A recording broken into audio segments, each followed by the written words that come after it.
Well, Simon, after what felt like a very big win at the weekend against Wrexham, what effect has that had on the mood around camp this week? Yeah, mood's been good, as you'd expect. Big win for us on Saturday, of course. Obviously, a couple of frustrating weeks. Yeah, it was nice to, get that win under our belts and come in, with some good energy for the week ahead. We spoke beforehand about how games like that can prove to be big turning points. Did that second half performance feel like that on Saturday?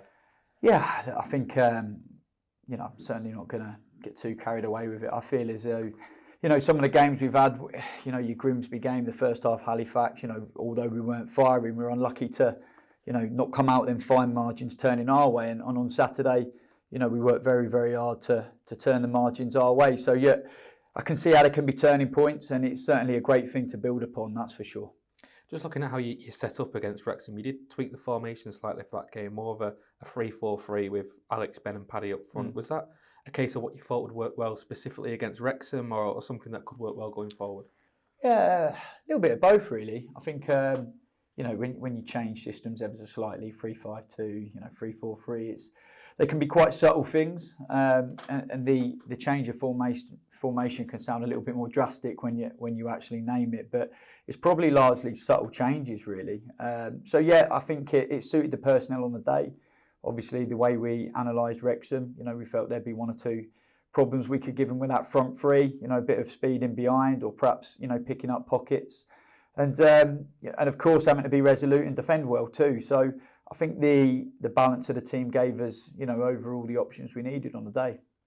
Just in terms of the injury front, obviously Ben Barkley went off injured in the first half, looked a pretty nasty cut on his head. How's he looking ahead of the weekend? Yeah, it was a nasty cut. I think it's one we're still monitoring, as you'd expect. He's had to stay out of harm's way in terms of head in and, any type of head contact. So yeah, it was a nasty cut, and it's probably one that we still got to wait and see how he is going into Saturday.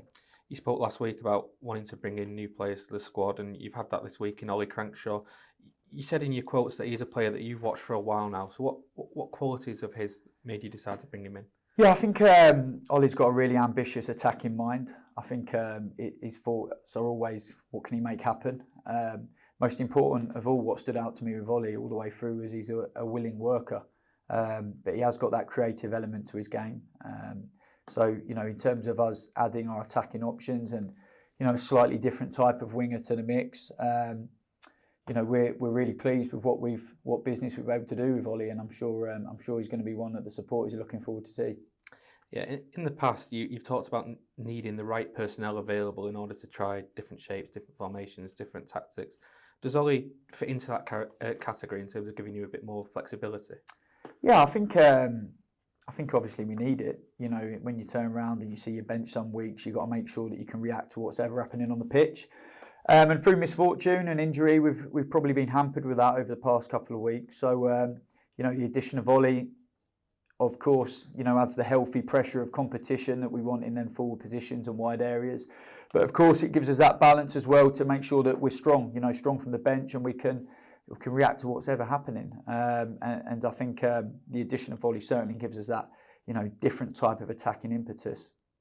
Just looking at the opposition this weekend, I mean, it was two very strange games against Weymouth last season. They were the only side to do the double over us in the league last year. Does that come into your thinking at all in terms of not underestimating them?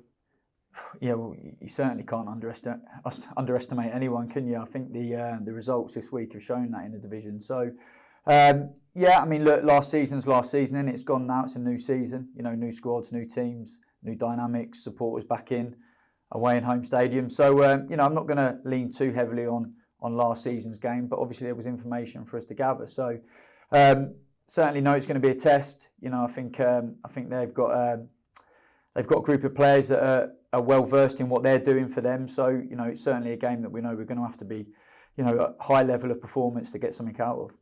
Having said that, you do probably go into the game as favourites, as we probably will again next week against Aldershot. So when you look at those two games, do you view this next week coming up as a chance to really start building some positive momentum now? Yeah, I mean, look, the tag of favourites or not favourites is, that's just something that's noise to me, and I make sure that we just focus on the next job in hand, and that's Weymouth for us. So, of course, we want to build some momentum. Certainly the run of fixtures we've had at the start of the season have been tough, but to be honest with you, you're still looking at the league table at the minute, and people are still jostling with, where the water really lies. And I'm in no doubt that this is going to be a really tough game, and the players will be in no doubt as well. Simon, thanks for joining us. Have a safe journey down. Pleasure.